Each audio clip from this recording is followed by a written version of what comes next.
Ya, buenas noches con todos, buenas noches. Gracias a la institución GESCOM Vial por hacer posible este webinar y gracias también a los participantes por su presencia. Vamos a tratar un tema de coyuntura nacional, ¿no? Que está enmarcado en una ley, que es la 3225, la Ley de Contrataciones con el Estado, y su respectivo reglamento, el Decreto Supremo 344-2018, ¿no? Que viene sufriendo eh, modificatorias a lo largo desde su promulgación, ¿no? Vamos a verlo esto en el marco de la ejecución contractual de obras públicas. Quien les habla, bueno, es el ingeniero Darwin Zúñiga Villanueva. Bueno, como ya me presentó la coordinadora, soy ingeniero civil de la UNI. Tengo un estudio de maestría en Dirección y Administración de la Construcción. Curso un diplomado de Dirección de Proyectos en base a las metodologías del PMBOK. Cuento con una especialización en obras públicas.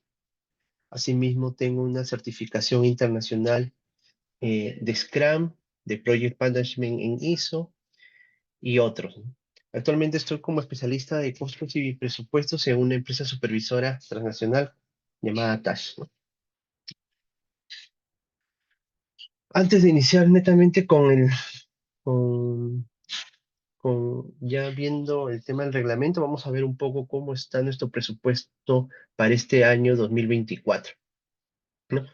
Aún tenemos unas brechas de infraestructura que poder cerrar a lo largo de estos tiempos, ¿no? Que se proyectan aproximadamente en unos 40 años de brechas de infraestructura. Y esto va a estar ligado directamente a cómo se gestionan los proyectos, ¿no? A cómo es la gestión del proyecto en base al reglamento.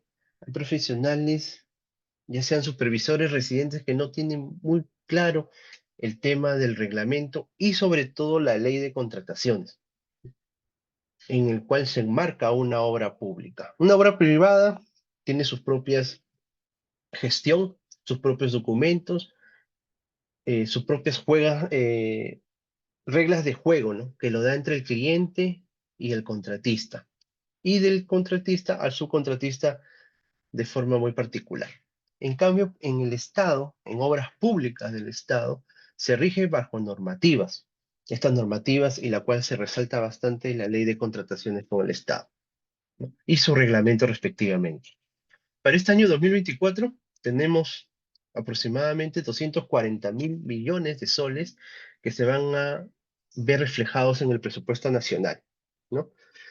Se van a destinar casi 52.000 a gobiernos regionales, ahí como podemos ver en la imagen, y es con respecto al 2023 ha sufrido un incremento en casi 10.000 millones. Pero a lo largo también de todo este tiempo han sufrido un incremento las obras paralizadas, según el último reporte que nos brinda la Contraloría General de la República, que lo vamos a ver más adelante.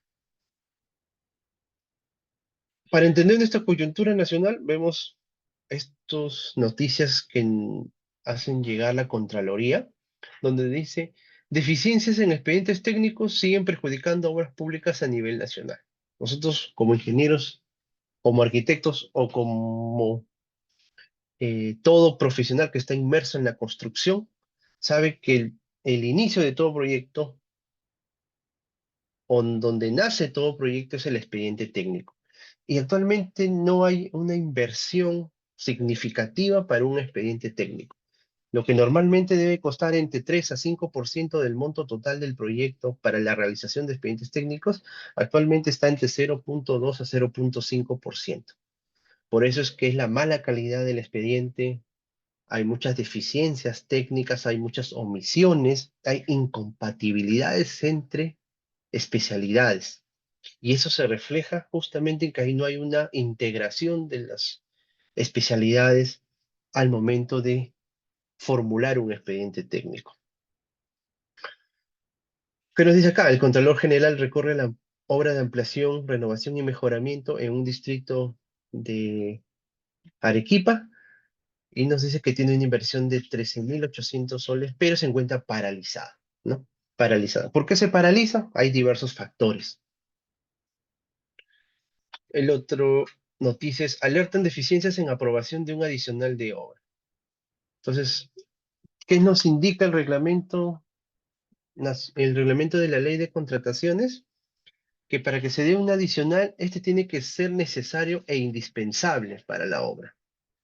Entonces, hay que subrayar eso, ¿no? Esas dos características de un adicional de obra, necesario e indispensable, conforme a lo que nos dice el anexo 1 del reglamento. Entonces, para aprobar un adicional de obra pasa un proceso, ¿no? Este proceso está estipulado en el artículo 205 y es uno de los artículos que tiene mayor numerales, ¿no? Entre casi unos 10 numerales para poder gestionar un adicional de obra. Entonces, ¿qué nos dice aquí esta noticia?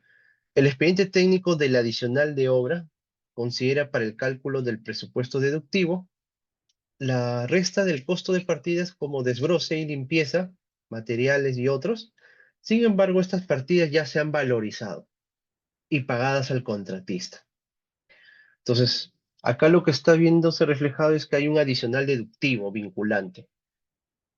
Entonces, se tiene que haber analizado previamente cuáles son las partidas que se van a deducir y qué adicional vinculante va a surgir de ello. Entonces, por lo visto en esta obra no han hecho dicho análisis, ¿no? Y eso pasa por un tema de responsabilidad tanto del contratista, tanto de la supervisión y finalmente por la entidad. Ampliaciones de plazos irregulares en obras de agua potable ocasionan un perjuicio al Estado de 522.000 soles, casi medio millón de soles en perjuicio. Una ampliación de plazo también sigue un proceso. Este proceso nace del artículo 197, que tiene tres formas de generarse una ampliación de plazo o tres causales para generar una ampliación de plazo. Tenemos que cumplir con una de las causales para que se pueda generar esta ampliación de plazo. Y seguido está el artículo 198 que ya nos detalla el procedimiento para gestionar una ampliación, que también vale decir es uno de los artículos que tiene mayor numerales al igual que el de los adicionales de obra. Entonces, ¿qué nos indica acá esta noticia? Nos indica que ha habido una ampliación por 26 días sin el debido sustento técnico, debido a que las causales que la sustentaban no procedían según lo que indica el reglamento de la Ley de Contrataciones del Estado, ocasionando un perjuicio económico de medio millón de soles por la inaplicación de penalidades en la demora de los trabajos de obra. Hay que tener en cuenta que al aprobar un adicional de obra o al aprobar una ampliación de plazo, en cierta manera estamos variando o modificando el fin del plazo del proyecto, ¿no? A favor del contratista. Y por ende se están eximiendo de penalidades en la demora de los trabajos. Entonces, no es tan fácil aprobar un adicional ni por ende una ampliación de plazo, porque va a involucrar mayores costos, en el caso del adicional de obra, va a involucrar que se genere una ampliación por la causal B del artículo 197, y la ampliación va a generar sus propios costos también. Mayores costos directos, mayores costos de mayores gastos generales variables, ¿no?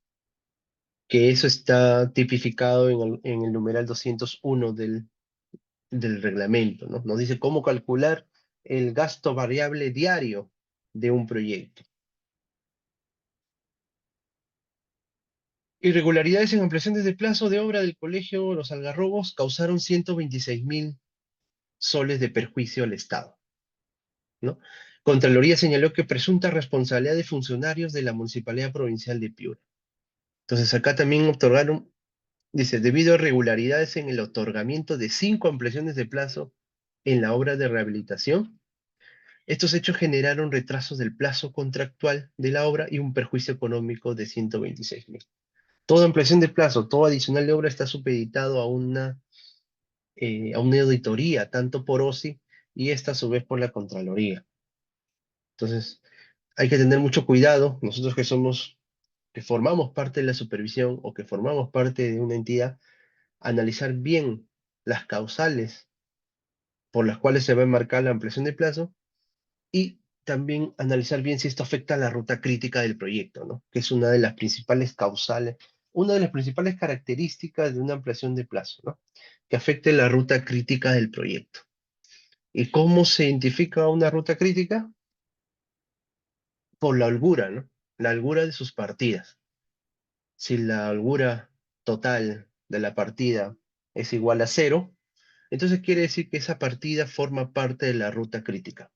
Muy a pesar de que en el Project, o en el Primavera o en otro programa o software de planeamiento aparezca de color rojo, eso no quiere decir que sea crítica. Si no, nos vamos a guiar por la holgura total.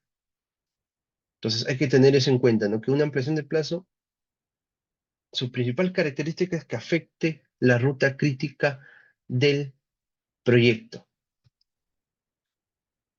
Contraloría alerta sobre costos en presupuesto de obras de 60 millones de 60 millones de soles que está gestionada por esta empresa estatal EMAP, ¿no?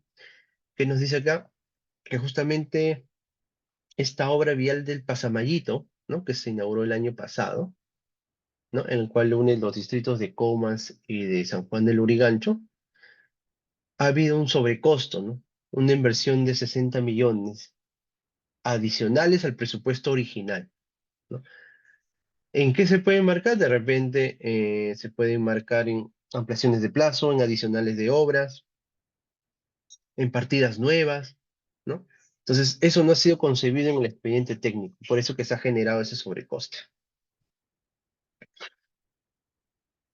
Tomando en referencia el informe de la Contraloría General de la República de octubre del 2023, ¿no? Aproximadamente tenemos 2.100 obras paralizadas a lo largo del territorio nacional. Y esto da una inversión actual, ¿no? Una inversión actual de 28 millones de soles, ¿no? Que están estancados ahí. Entonces, no se pueden concluir los proyectos, no se pueden hacer, no pueden entregar los proyectos y esto afecta directamente a la ciudadanía, ¿no?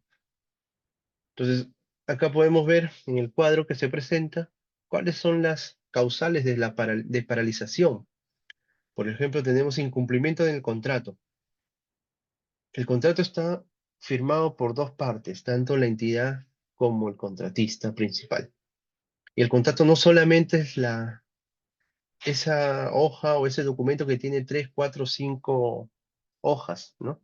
Sino viene a través del expediente técnico, los TDR, los RTM, que son eh, los requisitos técnicos mínimos, los TDR, que son los términos de referencia, el expediente técnico, las bases de licitación, las consultas y finalmente el contrato firmado. Entonces, todo eso forma parte del contrato. El incumplimiento de ellos va a generar que no se terminen las obras a tiempo. Falta de recursos financieros y liquidez, ¿no? ¿Eso en qué está tipificado? A través de las valorizaciones de obra, ¿no? Las valorizaciones justamente son los pagos a cuenta que se le da al contratista para que pueda tener liquidez y para que pueda tener flujo de caja. El flujo de caja es lo más importante en el proyecto, que no se quede con ese flujo de caja o de repente que se proyecte de una manera adecuada el cronograma valorizado y por ende esta viene también relacionada con el cronograma del PERCM o el cronograma GAN para que haya flujo de caja en el proyecto. No, no puede ser que en algunos meses se valorice estrepitosamente y en otros meses no se valorice casi nada o poco. Entonces ahí se genera un desbalance financiero, ¿no? Porque no hay un flujo de caja constante. Discrepancias, controversias y arbitraje. Actualmente también ese es un porcentaje que forma estas causas de paralización. Controversias cuando no hay un acuerdo mutuo entre las partes, no tanto el contratista como la entidad. Y esto a la larga se puede traducir o se puede evidenciar en un arbitraje, ¿no? Que va a demorar entre 2 a 3 años para poder resolver ello y la obra va a quedar paralizada mientras no se resuelve ese arbitraje. Entonces, las controversias actualmente están siendo evaluadas por la JRD, ¿no? La Junta de Resolución de Disputas. Estas JRD están implantadas en la obra y tienen una función preventiva, una función consultiva y una función decisoria para las controversias. Eh, Estas juntas están formadas por un miembro o 3 miembros, dependiendo del proyecto, dependiendo de la magnitud y el presupuesto del proyecto, y van a resolver las controversias que se pueden dar en obra, ¿no? Teniendo y generándose así mayor dinamismo para concluir con el proyecto y no esperar a un arbitraje. Conflictos sociales, bueno, eso se da en el marco de proyectos de repente que estén en la sierra peruana, en algunos lugares donde hay algún tema social pertinente con alguna comunidad donde está el proyecto o en el área de influencia directa o indirecta del proyecto, que es manejable, ¿no? Pero hay que tener ahí muchas habilidades para poder, eh, para que pueda haber una conciliación con el área de influencia. Eventos climáticos, bueno, nosotros sabemos ahora que estamos en el fenómeno del niño, por un lado, después también el fenómeno de la niña. Esos eventos climáticos también hacen paralizaciones de obra, también generan estas causales de paralizaciones. Deficiencias en el expediente técnico, ¿no? Eso ya tenemos que hablarlo. Si un expediente técnico no es perfecto, ¿no? No tiene sus deficiencias, tiene sus omisiones, pero hay expedientes y también hay expedientes. Falta de permisos, licencias y autorizaciones, de repente para poder iniciar la obra, para poder ejecutar algún tema en el proyecto, se necesita una licencia o una autorización. Entonces, esa gestión también hace que se paralicen los proyectos. Abandono de obra, ¿no? Esto ya eso ya es una decisión muy crítica, ¿no? Abandonar la obra ya cuando se tiene iniciado el plazo de ejecución, ¿no? Que hay que tener en cuenta acá que el plazo de ejecución es diferente al tiempo de ejecución, ¿no? Entonces hay que diferenciar eso, ¿no? Disponibilidad del terreno, interferencias y otros, ¿no? Tenemos aquí 2100 obras paralizadas a octubre del 2023 por la Contraloría, ¿no? Es un informe de la Contraloría. ¿En qué está enmarcada una gestión contractual de obras públicas, ¿no? Está enmarcada en el primer documento que es la Constitución Política del Perú y también en parte del Código Civil, ¿no? El Código Civil también está inmerso en lo que es el reglamento. Seguido está la Ley de Contrataciones, la 30225, ¿no? El texto único ordenado, su decreto supremo. También está el reglamento, ¿no? El reglamento de la ley, el 344-2018 EF, ¿no? Que está viniendo o está haciendo actualmente, tiene algunas modificatorias desde su promulgación. Ahorita estamos en la 234-2022, ¿no? Que es la última que ha salido, es la 234-2022. Tenemos el decreto supremo 1179-BC, es un decreto ya que tiene varios años, y acá nos indica básicamente los temas de reajustes, fórmulas polinómicas, ¿no? Para las valorizaciones, ¿no?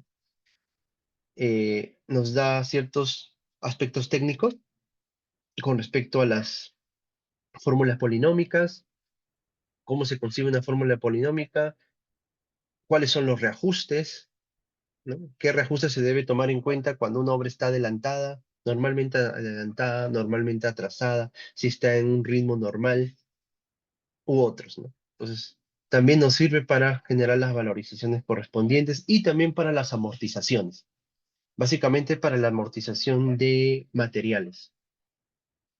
La norma técnica de metrados, también que es innato a toda obra de construcción, tanto pública como privada, ¿no? Nos da referencia a la normativa de metrados.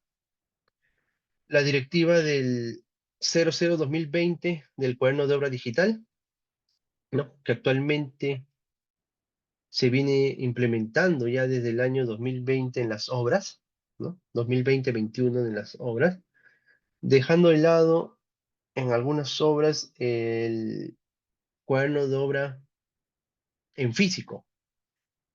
Hay algunas partes, por ejemplo, actualmente en la obra donde me encuentro, se está teniendo cuaderno de obra en físico para un adicional correspondiente, que es un adicional que se está gestionando con Luz del Sur, ¿no? Y nos piden un cuaderno de obra en físico legalizado y con todo lo que indica la normativa.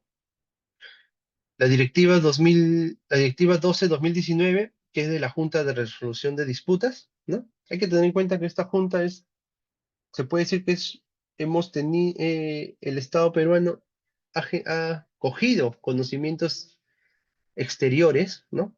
Donde ya se están aplicando estos dispute boards que le dicen, ¿no? O los DB o los DAP, ¿no? Y eso lo está aplicando acá en los proyectos peruanos. Entonces, no es algo nuevo, ¿no? No es del 2019 que recién haya salido esto, sino esto ya tiene mucho tiempo atrás, casi 50 años, estos DAPs o estos dispute boards, pero ya Perú ya lo está tomando en cuenta a través de estas JRD, ¿no? Acá en Perú se llaman JRD. También otra normativa o marco teórico técnico es las directivas, opiniones y las bases del OCE, ¿no? Que nos sirven de mucho, ¿no? Hay opiniones de la OCE que nos sirven de mucho para poder gestionar una ampliación de plazo o un adicional de obra. ¿Qué pasaría si un adicional de obra tiene una observación? El expediente de la adicional de obra tiene una observación. ¿Cómo se gestiona ello? ¿Qué pasaría si la ampliación de plazo, el inicio de la causal de la ampliación de plazo no está bien tipificado, no está bien redactada? ¿Qué es lo que pasaría con ello? Entonces, todas esas opiniones o todas esas interrogantes están en las opiniones de la OSA, lo que nos van a ayudar para poder gestionar nuestros proyectos de construcción, ¿no? Y finalmente el Reglamento Nacional de Edificación, con el Código Civil de Electricidad y otros reglamentos anexos, pero principalmente el Reglamento Nacional de Edificaciones. Por ejemplo, si son obras, eh, por ejemplo, hospitales, centros médicos, establecimientos de salud, se tiene que ir a una normativa de la DIRI, ¿no? La norma técnica de salud, la 110, 111, 112, 113, ¿no? Hay una, eh, también pasa por una homologación de DIRIS ese establecimiento, ¿no? O sea, hay que conocer cuál es el procedimiento o la gestión con la DIRIS correspondiente o con el ministerio, si fuese el caso. Entonces, para cada obra en particular, se tiene que tener en cuenta qué marco legal, normativo y técnico se va a aplicar, ¿no? Por ejemplo, en el proyecto donde me encuentro, estamos aplicando el reglamento que es, porque es una edificación, y asimismo también las normas técnicas de salud, porque nos da mayores detalles, mayores aspectos más específicos para cada ambiente del centro médico que se está trabajando. Acá vamos a ver ya algunos artículos del reglamento, por ejemplo, que nos dice cuál es la función del residente de obra, ¿no? Tiene que estar permanentemente en el proyecto, ¿no? Es un ingeniero, un arquitecto debidamente colegiado, ¿no?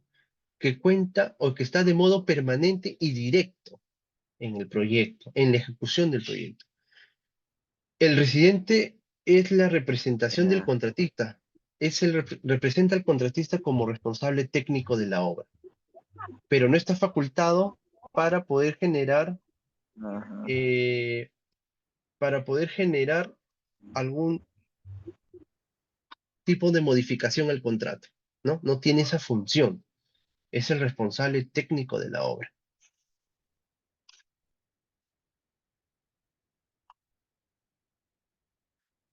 El supervisor, ¿quién es el supervisor? ¿No?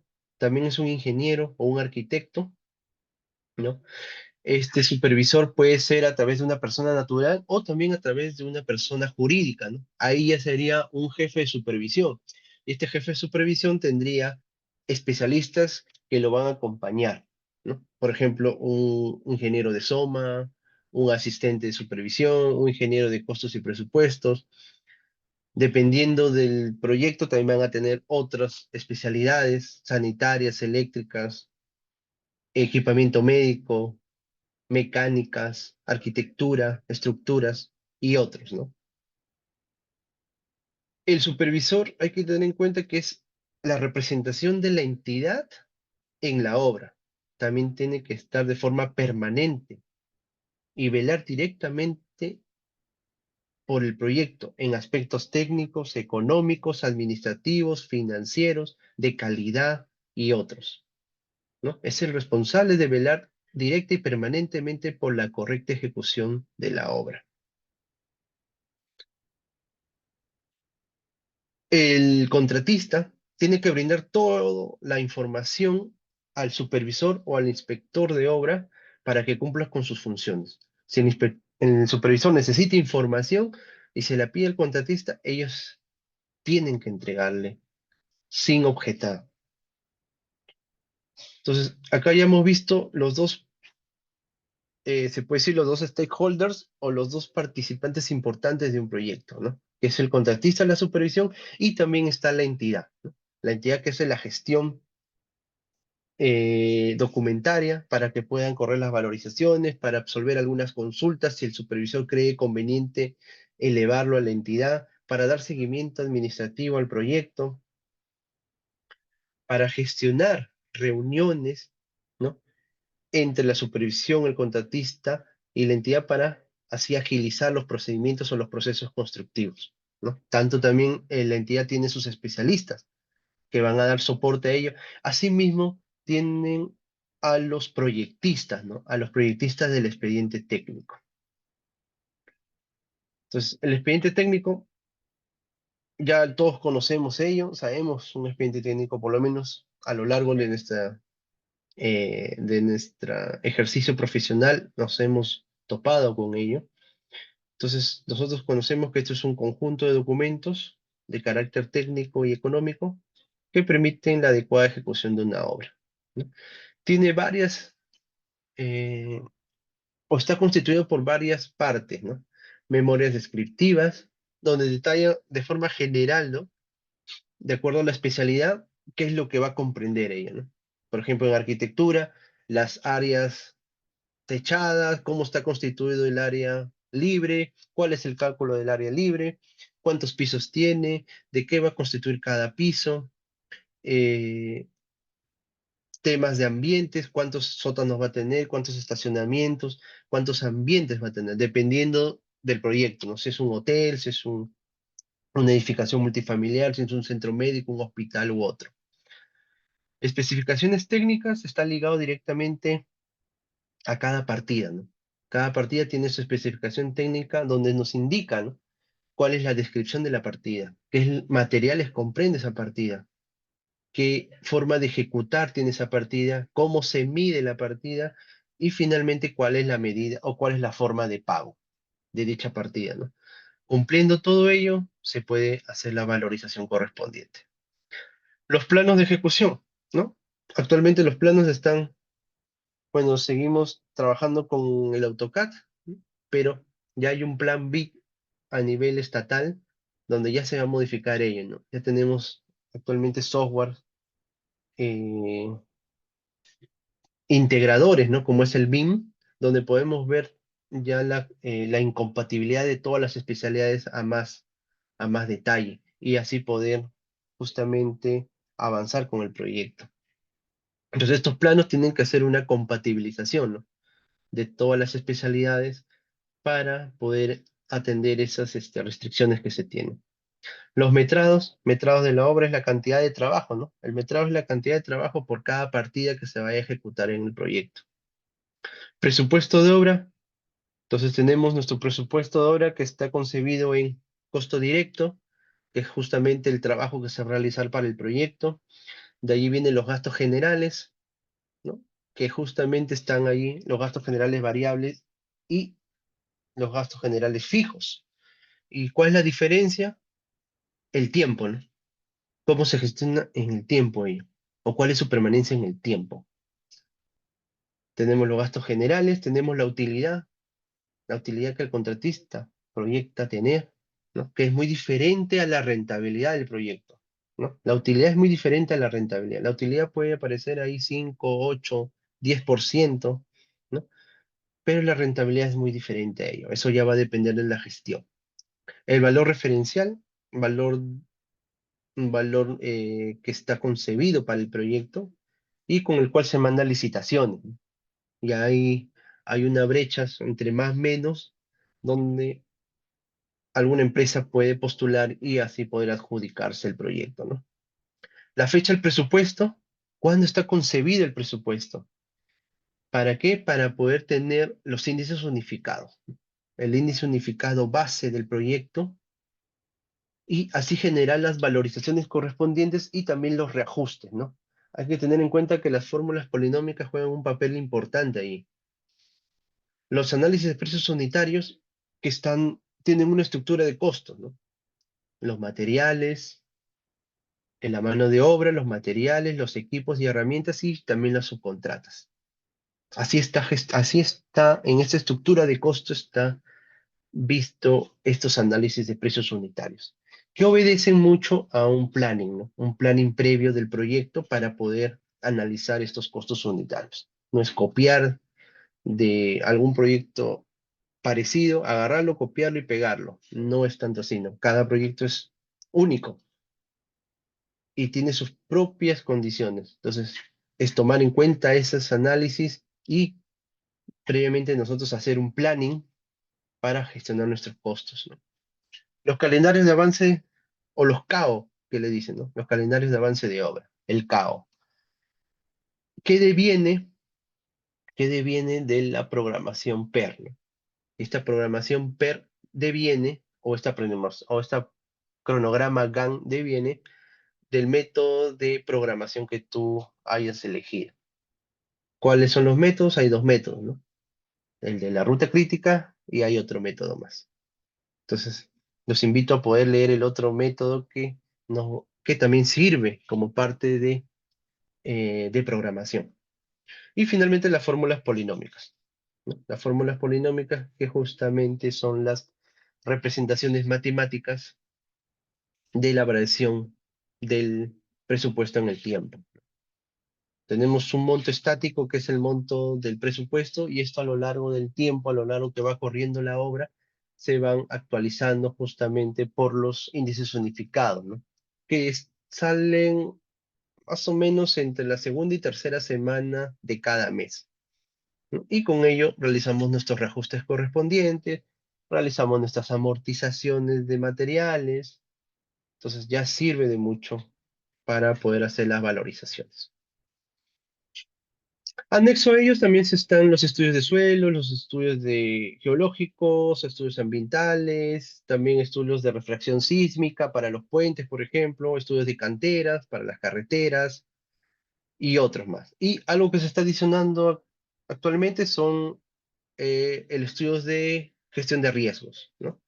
Que eso sí es importante anotarlo, ¿no? El estudio de gestión de riesgos, donde vamos a trabajar, donde se trabaja o se identifica el riesgo y se evalúa cuantitativa y cualitativamente dicho riesgo, asignando quién es el responsable de ello y cómo y cuáles son las medidas de mitigación de ese riesgo. De repente hay riesgos que no se van a poder eliminar, pero sí se van a poder de repente sustituir o de repente mitigar en algún porcentaje, ¿no? Entonces hay que tener en cuenta ello también en nuestro en nuestro expediente técnico, ¿no? Importantísimo leer ese estudio de gestión de riesgos.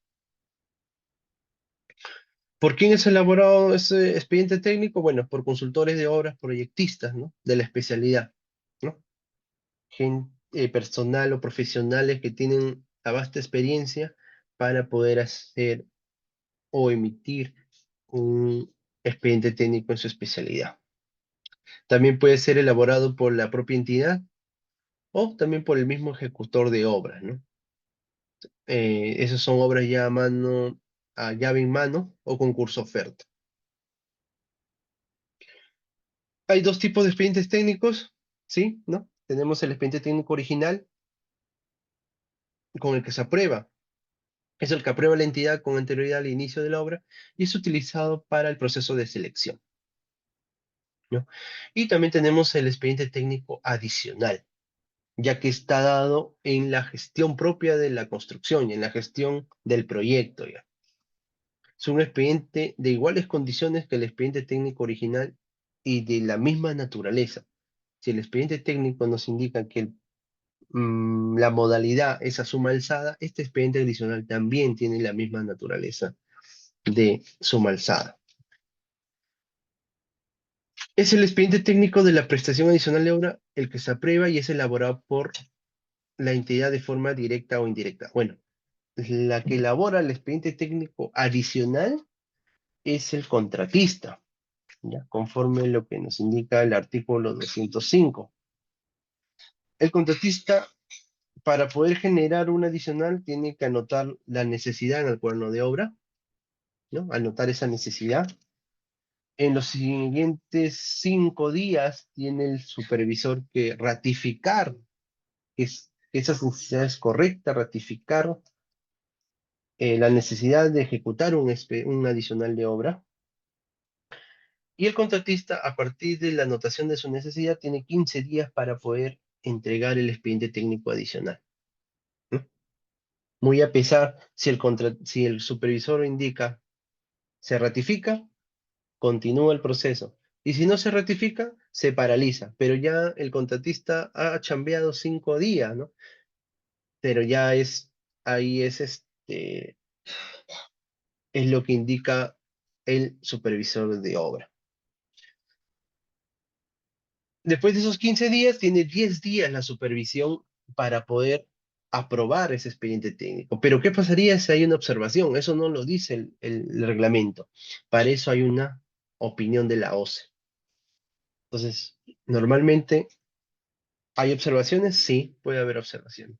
Pero el reglamento nos indica que en 10 días lo aprueba el expediente técnico adicional y de allí tiene 12 días hábiles la entidad para poder emitir el acto resolutivo aprobando dicha, dicha prestación adicional de obra o también denegando, ¿no? Si fuese el caso. Entonces, ese es el procedimiento que está tipificado en el artículo 205.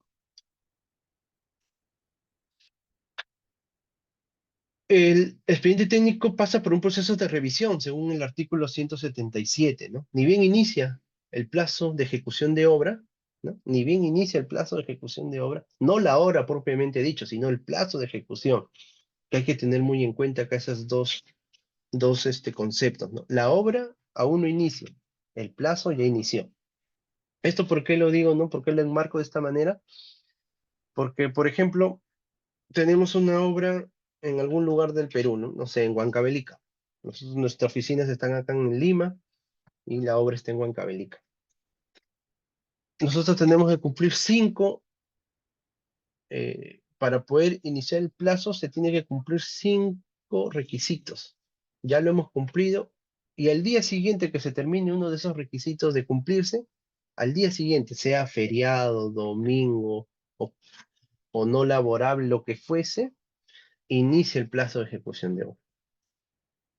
Le dicen, señor contratista, ya inició su plazo, usted tiene 300 días para poder trabajar el proyecto.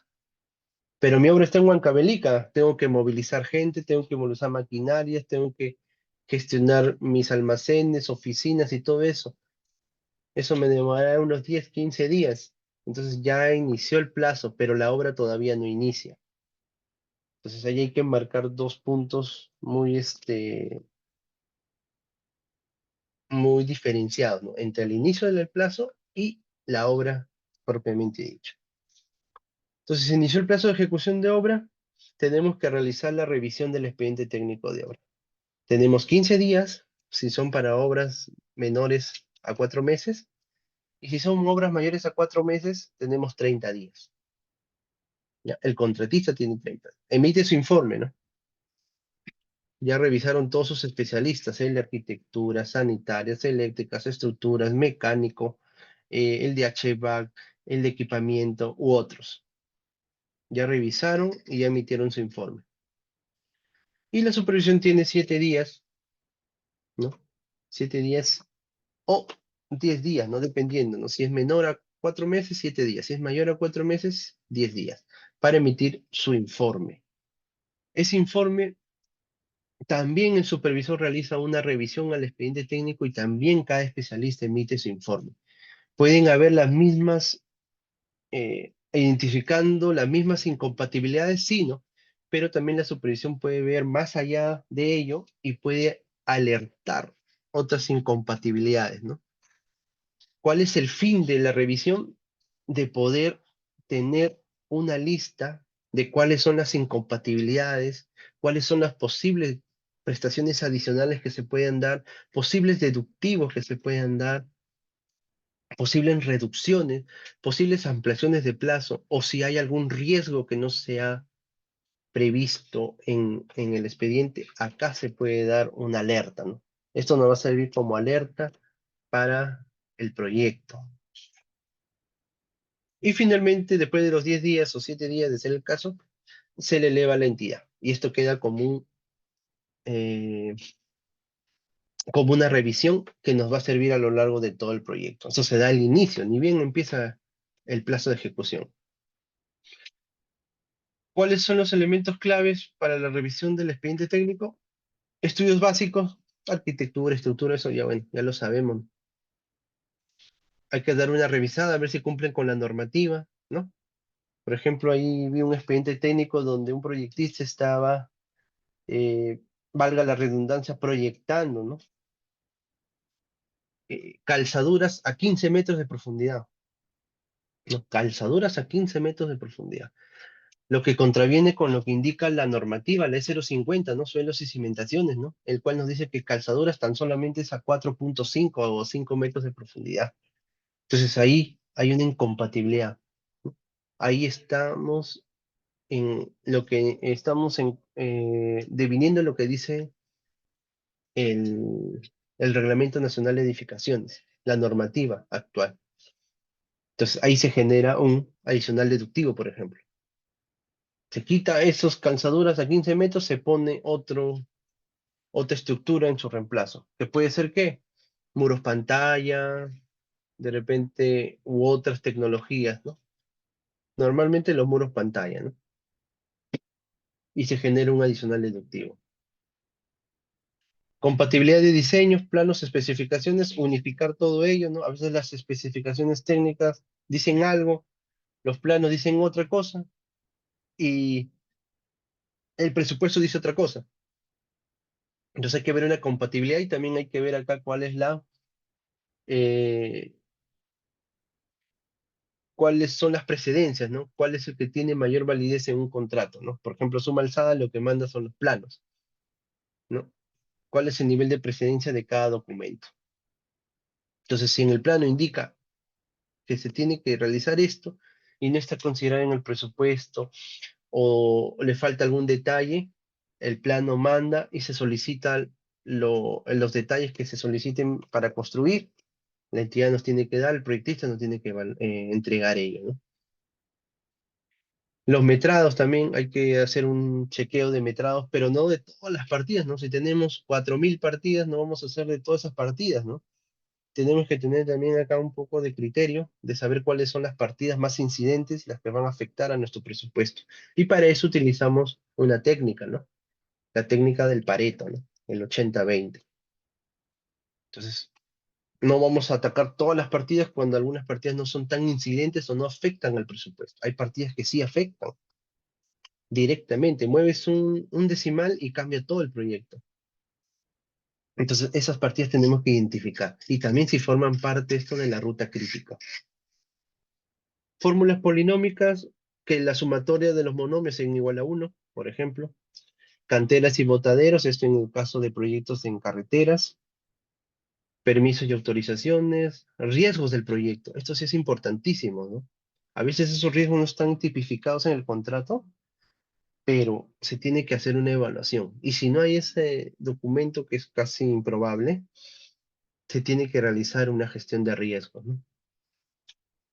Mayores metrados, prestaciones adicionales y finalmente el presupuesto de obra, ¿no? Dando incidencia también en las formas de pago. ¿Cómo te van a pagar esa partida? Tienes que evaluarlo, ¿no? ¿Cómo afecta a tu proyecto, ¿no? Por ejemplo, en el proyecto tenemos un tema ahí, ¿no? Porque hay algunas partidas que se pagan cuando esté instalado, cuando esté funcionando, cuando esté con todo y las pruebas, y ahí recién te pago. Y eso sucede en el equipamiento médico, por ejemplo. Pero ese equipamiento no te voy a dar ningún tipo de adelanto, ¿no? Para esta especialidad, para este equipamiento médico, y te voy a pagar cuando esté todo instalado, cuando esté todo funcionando. Pero a veces hay que tener en cuenta que el equipamiento médico es una especialidad que demanda una inversión fuerte, ¿no? Para hacer justamente la gestión de proveer esos equipos médicos. Entonces, eso también se tiene que evaluar en este expediente técnico, ¿no? En la revisión. Bueno, el inicio del plazo de ejecución de obra se da por 5 causales, o 5 ítems, o 5 condiciones. Primero, que la entidad notifica al contratista quién es el supervisor a través de un documento, que la entidad ha hecho entrega parcial o total del terreno. Esto va, si es entrega parcial o total, eso está definido en las bases. Que la entidad provea el calendario de entrega de materiales en caso, la entidad tenga que suministrar un material para el proyecto, ¿no? Pero si es una obra nueva, esto no tiene mayor efecto. Pero si es una obra a saldo, por ejemplo, que haya pasado un saldo, entonces la entidad se haya quedado con algunos materiales y con la nueva contratista tenga que iniciar esta nueva construcción, entonces ahí la entidad le va a dar los materiales correspondientes de acuerdo a un cronograma.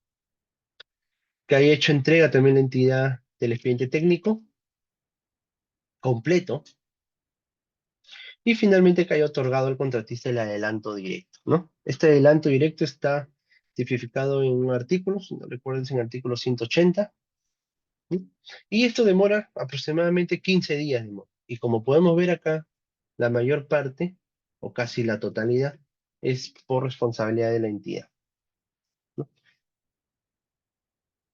Pero ¿qué pasaría si se demora la entidad, ¿no? La gestión demora, el proyecto demora, o sea, la gestión de la entidad demora. Entonces, en el reglamento indica que se tiene que dar unos 15 días adicionales para poder tener todos estos documentos. ¿Qué pasaría si entonces estos 15 días ya se sigue demorando? Le falta un papel y hasta ahorita no lo tiene, falta. Entonces ya concilia con el contratista, estipulando una fecha para el inicio de obra, para el inicio de plazo de ejecución de obra, ¿no? Para el inicio del plazo de ejecución de obra. Teniendo todo ello, ya entregado todo ello, al día siguiente inicia el plazo de ejecución de obra. Al día siguiente, sea como les he dicho, sea sábado, domingo, feriado, asueto, Navidad o lo que fuese, al día siguiente inicia el plazo de ejecución de obra. Valorizaciones, tenemos la valorización de obra principal, ¿no? Según el reglamento, estas valorizaciones son pagos a cuenta, ¿no? Y se tienen de valorizaciones de la obra principal por mayores metrados. Esos mayores metrados, ¿cuándo se da? Cuando son contratos a precios unitarios, ¿no? Valorizaciones de obras adicionales, valorizaciones de mayores gastos generales variables que son provenientes de las ampliaciones de plazo, valorizaciones de intereses, ¿no? Cuando demoran en pagar las valorizaciones, cuando se tiene una demora, se genera una valorización de interés. Y las valorizaciones de costos, de mayores costos directos y mayores gastos generales variables provenientes de una suspensión de plazo, ¿no? Eso está tipificado también en un artículo, en una opinión de la OSI. No solamente cuando hay una suspensión hay mayores costos, hay gastos variables, ¿no? También hay costos directos que se ven afectados. Amortizaciones de los adelantos. Tenemos dos tipos de adelanto, ¿no? El adelanto directo y el adelanto por materiales. Ambos deben sumar en total 30%. El adelanto directo es casi el 10% y el adelanto de materiales el 20%, sumado 30%. Pero ¿qué nos dice la modificatoria, la 234/2022, ¿no? Aparece un nuevo adelanto, el adelanto para mobiliario y equipamiento, que puede tener un tope del 10%. Entonces ahora son 10, 10, 10 y ahí está el 30%. Entonces aparece ese adelanto dependiendo del tipo de proyecto que tengamos, ¿no? El adelanto directo, ¿cómo se amortiza? Con descuentos proporcionales en cada valorización, ¿no? Tenemos nuestra valorización contractual, tenemos nuestro porcentaje nuestro porcentaje de adelanto y eso se va amortizando mes a mes. La amortización del adelanto de materiales es con respecto justamente a lo que dice el decreto supremo, el 1179-BC, ¿no? Ahí les tipifica muy bien cómo se tiene que realizar esta amortización. Cualquier diferencia que se produzca respecto de la amortización del adelanto se toma en cuenta al momento de efectuar el pago y cualquier diferencia se puede generar en la liquidación de obra. Finalmente, para terminar, y uno de los procedimientos de ampliaciones de plazo, uno de los procedimientos principales que tipifica y es parte de la ejecución contractual de una obra pública es la ampliación de plazo, ¿no? El artículo 198. Pero antes de ello, en el 198 está el 197, ¿no? ¿Cuáles son las causales de ampliación de plazo? Y tenemos tres causales, ¿no? La primera, que son por atrasos, ¿no? No atribuibles al contratista, ¿no? La segunda es por ampliaciones por la ejecución de adicionales de obra, ¿no? La segunda es por la ejecución de adicionales de obra. Y la tercera es por, la tercera es cuando se deviene de un adicional de obra, no por mayores metrados, ¿no? La tercera es por mayores metrados. Entonces tenemos ahí las tres causales. Hubo una cuarta causal que justamente hay una conferencia del Colegio de Ingenieros del Perú, ¿no? Donde estaban poniendo una cuarta causal que corresponde a la demora en las consultas, ¿no? En la respuesta de consultas, ¿no? Hay que tener en cuenta también que una consulta de parte del contratista, al supervisor y del supervisor la entidad tiene un proceso, ¿no? Y por esa demora, en ese proceso, también es una causal de ampliación de plazo. Entonces estaban generando una cuarta causal que justamente es estas demoras, ¿no? Hay una conferencia del Colegio de Ingenieros donde evalúa, analiza técnicamente esta causal, ¿no? Actualmente tenemos esas tres. ¿Y cómo se inicia este procedimiento de ampliación de plazo? Inicia con la anotación en el cuaderno de obra, ¿no? En el cual también hay una opinión de la OCE cómo se debe anotar ese inicio de causal, qué características debe tener y también el fin de la causal, ¿no? El fin de la causal. Después de ello, el contratista tiene 15 días para poder emitir su informe sustentando su ampliación de plazo, solicitando la ampliación de plazo y sustentando su posición. De ahí tiene 5 días hábiles el supervisor, 5 días hábiles el supervisor para poder dar una respuesta a este informe de ampliación de plazo. Y pasa a la entidad que tiene 15 días hábiles para emitir el acto resolutivo correspondiente. Puede ser denegando, puede ser aprobando o puede ser calculando también sus días, ¿no? Por ejemplo, el contratista pide 50 días, la supervisión le da solamente 40, pero en los cálculos que realiza la entidad puede decir sí, correctamente son 40 o no, son 30 y con ello emite.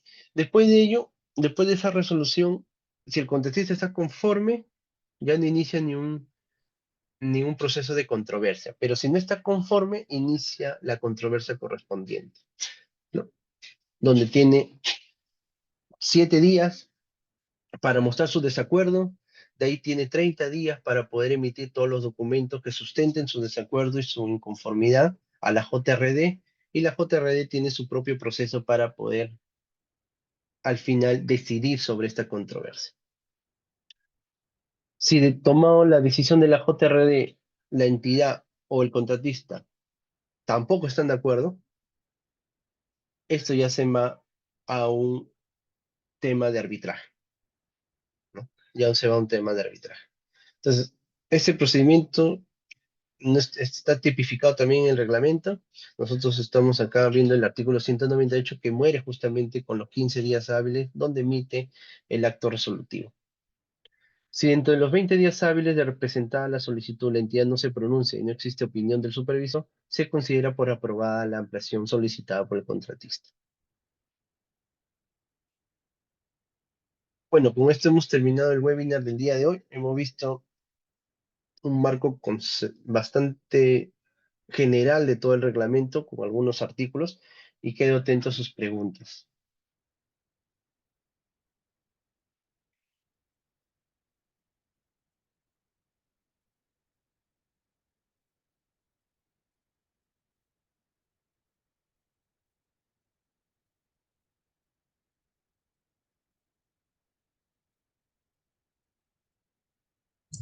Ingeniero, buenas noches.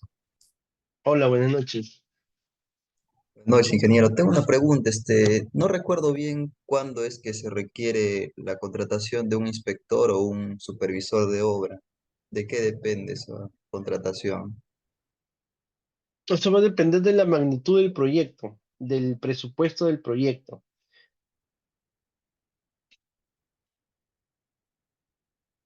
En caso del inspector, ¿hasta cuánto de magnitud podría decirse que se considera?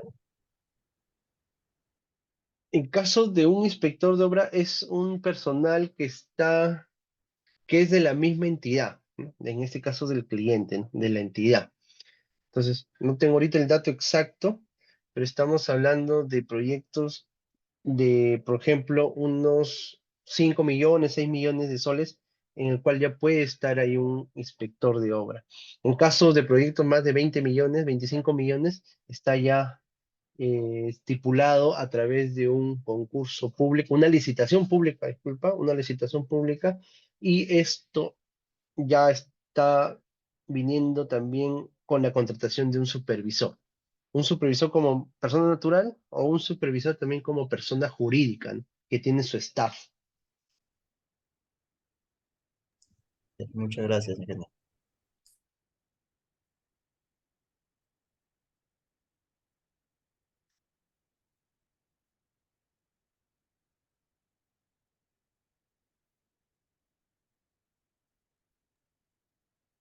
Hola, hola. ¿Sí? Ingeniero, una consulta. Mire, tengo una obra de 25 millones por la RCC, ¿ya? En este caso está suspendida por un adicional de media tensión. Digamos, la normativa me indica en el artículo 74 sobre suspensión de plazo por falta de certificación presupuestal. Se suspendió la obra. A la supervisión le faltan 10 días, en este caso de su contrato, esas tarifas. Y ya, digamos, terminado la supervisión esos 10 días, ya le corresponde ya su término, pues contractual con la entidad, le quedaría la liquidación. En este caso, estoy probando el adicional de media tensión que es por 608.000 soles. ¿Se puede designar un inspector ahí o depende de la magnitud? ¿Tienes actualmente supervisor Sí, pero le quedan 10 días de su plazo contractual. y ya no tienes más plazo? Ya no, pues Plazo ya de quedaría contratista. el plazo del adicional, pues, que son De- 5 meses. depende, y ahora el tema del adicional de obra, en este caso de media tensión, está ligado a alguna entidad estatal, por ejemplo, Luz del Sur u otro. Digamos, ellos dan autorización para que nosotros como entidad, como el contratista, bueno, el contratista ejecute, pues le dan autorización de inicio de obra. Yo le Ya. hablo por el monto, o sea, la obra es en total 25 millones, pero ese adicional es muy aparte, ¿no? Que no se No, pero el considera como, adicional está ligado al contrato. Es lo que ha por eso. pasado justamente en el proyecto en el cual me encuentro, ¿no? Hay un adicional por media tensión, ¿no? Te comento, algo así muy general, porque acá no estamos para absorber algunos temas específicos, sino es muy Ujú. general.